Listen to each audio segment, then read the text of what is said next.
दादा नमस्कार. नमस्कार. तुमचं नाव सांगा.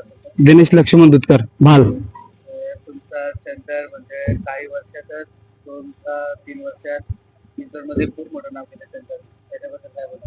खूप मोठं नाव केले आमच्या बैलांनी. 3 वर्ष झाली. आमचाच नाही तर आमच्या भालगावचा सुद्धा आणि आमच्या मलंगड परिसरात सुद्धा मोठं नाव केलं बैलांनी. तर दादा गुलाल भेटायचं मग कसं वाटतं? गुलाला आता बैलाची भरपूर गुलाला पडली होती आणि 3 गुलाला झाले, त्याच्यानंतर चौथाही पडला होता. आज हा सर्वात मोठा गुलाल आज घेतला बैलाने.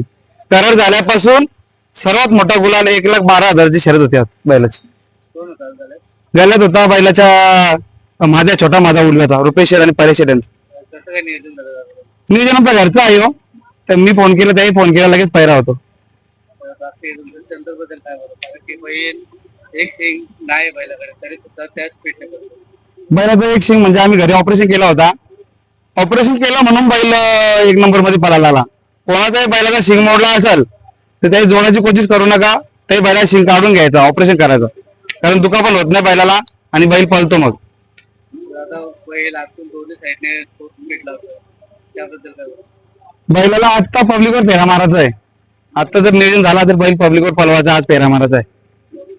तर बाकी सेंटर बघायला गेलो तर शरीराची पण सेंटर खूप आहे, तर त्याबद्दल काय बोला? बैल जेव्हा घेतला होता वासरू, आम्ही ऑनलाईन वासरू आहे. हा काही पळून आणलेला नाही ना, काहीच नाही. हा 1 लाख रुपयाचा ऑनलाईन आहे. हा संभाजीनगरवरून घेतलेला वासरू आहे. राजेश पाटील गोलिवली आणि शशीर पाटील गोलिवली, पांडुरंगवाडी गोलिवली याही आम्हाला हा वासरू घेऊन दिलेला आहे.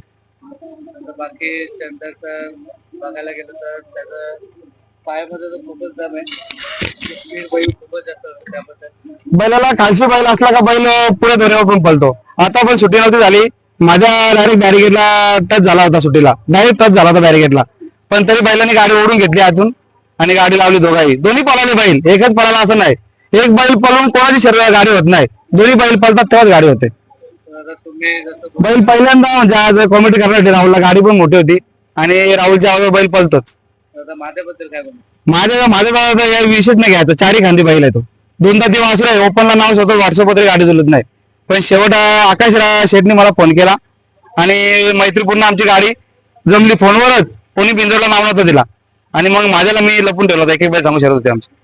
छोटा मादे तसाच त्यांचा मोठा मादा सुद्धा आहे, त्याच्याबद्दल सुद्धा मोठा मध्ये पण 3 शर्ती पळाले, मोठ्या मध्ये 3-4 शर्ती. पण मोठ्या मातेच्या गाठ झालेली आहे, ती गाठ बरी नव्हतो पण तो बैल आजारी आहे. आता पावसाला बघितलं तर त्यांचं ते खूप आठवण आहे डिक्लेअरची पाठवण. पावसाला फूल गाजवला तोरेकर मामाच्या बैलात पळाला मोरब्याच्या. तर यावर्षी बैल पाऊस काला नाही पळवणार.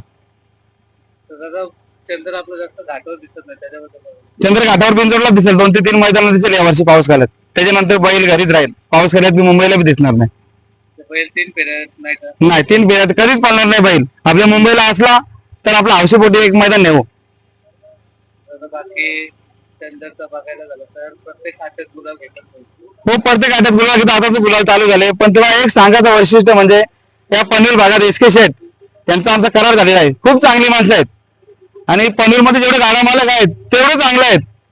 आणि एक माणसाचा मी आवर्जून विषय काढेन, विकास शेठ नावडे खानावकर नावड्याचे आणि विशाल शेठ खानावकर नावड्याचे, ते माझ्या भावासारखे आहेत. दोन्ही फुल सपोर्ट करतात मला. तर त्यांचा पण सुद्धा पक्ष आहे, त्यांचा पक्षामध्ये पलताना दिसेल तुम्हाला. आणि एसके नाईक तुम्ही जे बोलले त्यांचं सुद्धा माका सुद्धा आहे. महाकालमध्ये पळाला, पण थोडंफार महाकालच्या पाहायला लागले पाहिजे. महाकाल बैलाशी पळायला नाही. तर महाकाल आता जास्त करून दिसत नाही, त्याच्याबद्दल ते पायाला लागले आहे, ते नक्कीला मार लागलेला आहे. नक्की त्याची नरम आहे, त्या पायी दिसत नाही बाई.